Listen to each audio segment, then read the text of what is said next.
Hi, friends. All right, this is the final series of Leo the Lop, and he's become Grandpa the Lop.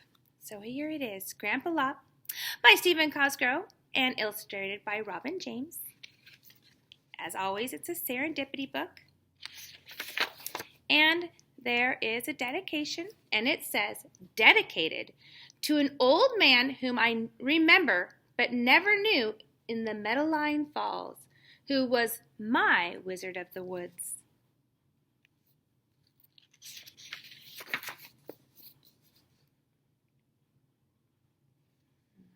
Can you see how they've drawn the sunlight coming through the trees? Can you imagine being there? I can. Deep within the forest of dreams lies a gnarled thicket of wood. Gnarled means twisted and gnarled. The branches fold out far above to form a rich green umbrella that protects all the creatures that live here from the crystal spring showers of April and May.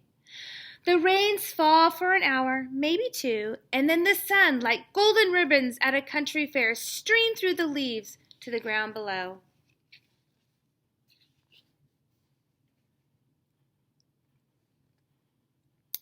It was in this thicket that the rabbits of the forest lived and played all their lives.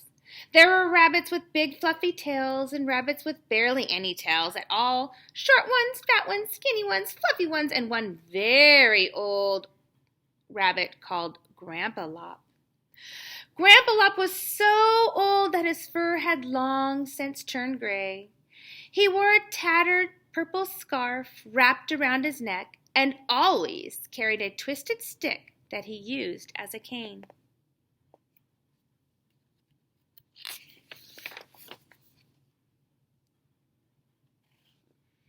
Every afternoon at about 2 or 3, Grandpa Lop would sit on his favorite stump and enjoy the warmth of the sun.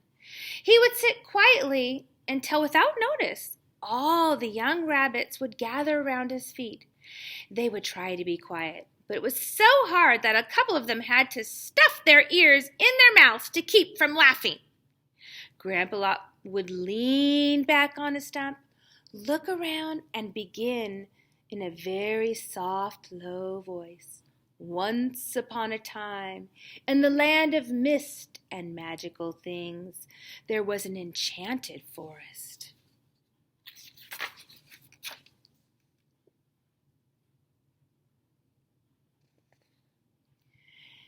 As he would slowly tell this tale, a very strange and wondrous thing would happen. Grandpa Lop would begin to stand straighter and straighter.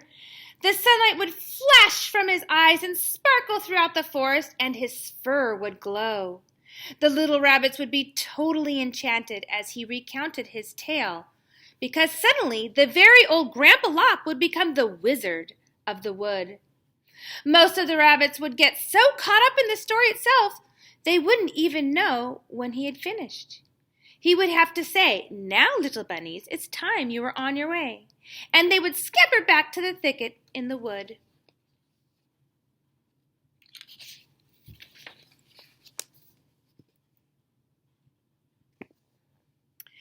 Now, the older rabbits were becoming more and more concerned about the little ones. One day, after the little bunnies had disappeared as usual, the older rabbits all gathered together at the thicket. "I wonder where they go," they asked themselves. "Every day they disappear at the same time. I bet they go off and see that old useless rabbit, Grandpa Lop," said one. "I just know they're up to no good and trickery." They chittered and chattered for a while and then decided that when the little rabbits returned that afternoon, they would find out exactly what was going on. Oh, look at their little sad faces. Sure enough, right on schedule, the little rabbits returned, and as agreed, the older rabbits asked where they'd been. "Well," one said, "we went into the forest to see Grandpa Lop, and he told us a wondrous story of the woods. And when he told us the story, the most wonderful, magical thing happened. Grandpa Lop became the Wizard of the Wood." I knew it, fumed one of the older rabbits. That old rabbit is teaching our kids nonsense and a pack of lies. But it's true, chorused the little rabbits. When he tells us stories, stars and sparks appear. It's like magic. The older rabbits hopped off to the one side and muttered to each other, occasionally looking over at their shoulders, and finally they stormed back to their children. We've decided that you are lying because there is no such thing as magic. For that you are going to bed right this instant, no supper, and from now on you are forbidden to go see Grandpa Lop ever again. With tears streaming down their eyes, the bunnies all shuffled off to their beds. They had heavy hearts and very empty tummies.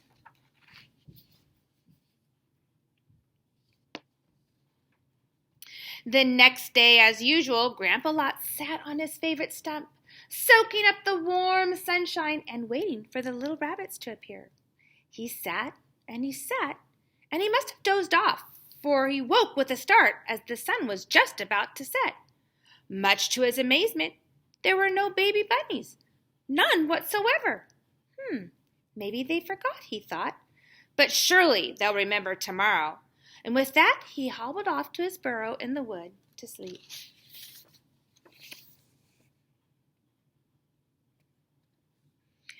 The next day and the next, a saddened Grandpa Lop waited and waited for the children, who never came. Finally, in desperation, he began hopping towards the thicket in the woods, searching for some sight of the bunnies. As he hobbled down the twisted path, leaning heavily on his cane, he came upon one of the older rabbits. "Good day to you," he said, and bowed stiffly. "I'm looking for all the little rabbits of the wood. You see, I used to tell them stories, but they have not been coming to see me."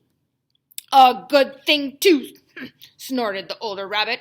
"All those bunnies ever learned from you was to lie and tell trickery of stories." Grandpa Lop was shocked. "But I never taught them to lie. I would never. I only told them wondrous and magical tales of this forest." "You won't any more," huffed the rabbit as he hopped quickly back to the thicket. With a tear trickling down his cheeks, a much older and sadder Grandpa Lop went back to his burrow in the woods.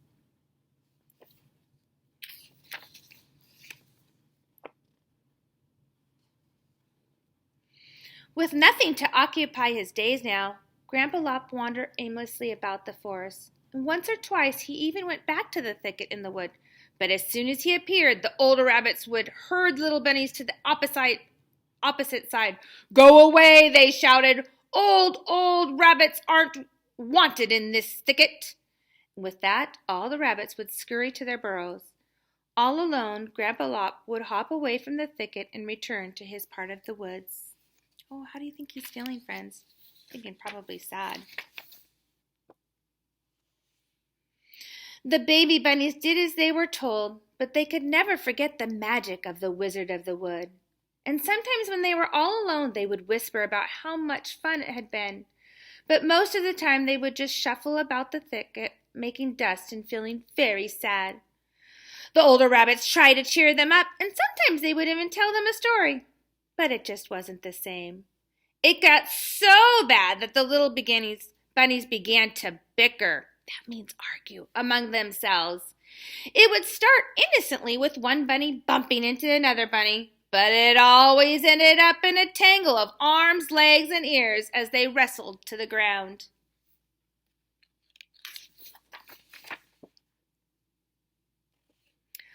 Finally, some of the older rabbits just couldn't stand it anymore and called all the rabbits together. "This nonsense has to stop," they said. "With all this moping and bickering, nothing is getting done. Food is not being collected, new burrows aren't being built, and winter is coming." "If we could only just hear the magical stories of Grandpa Lop," said one of the bunnies, "we wouldn't get into so much trouble." "But there is no such thing as magic," fumed the older rabbits. "You lied about that." "But we didn't lie. We told you the truth. And if we could just show you there was really magic." The older rabbits thought for a moment and then decided, We will indeed go with you to your Wizard of the Wood, if only to prove that there is no such thing as magic."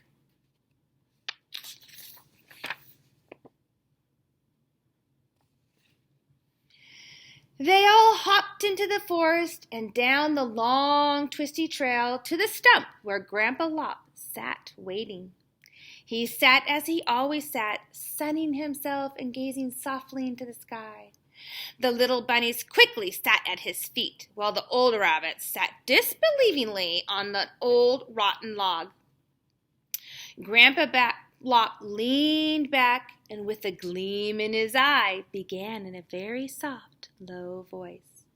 "Once upon a time, in the land of mist and magical things, there was an enchanted forest." The older rabbits looked on in wonder as Grandpa Lop began to stand straighter and straighter.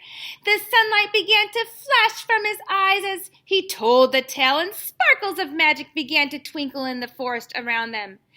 As the story wore on, his fur turned from gray to silver, and then he truly became the Wizard of the Woods. All the rabbits, young and old, were totally enchanted as the story came to a beautiful ending. The moment was so beautiful, some of the older rabbits even had tears in their own eyes of how special.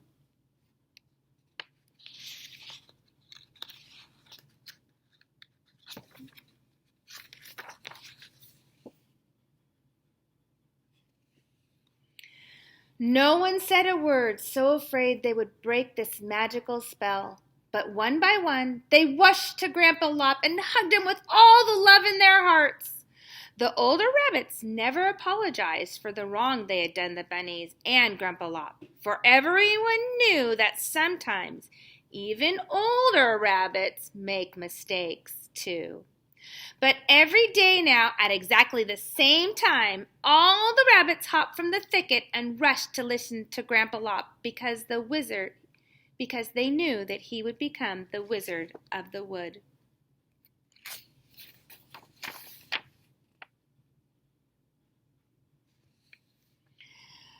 Listen to the older ones, their golden stories true.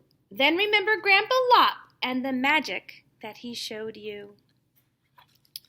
Oh, friends, what kind of magic do you see in the world? Do you know what I see? I see magic when snow falls. It's so beautiful and calm, and the sunlight shining off her. It's like a crystal palace. I also feel kind of when I'm riding my horses, the wind, and when I get to jump over a jump with my horses, it is something spectacular that I get to do. How do you feel magical? Or what do you see in our world that makes things magical? That's going to be your question today. Have a great day and enjoy the beautiful sunny weather we're going to have.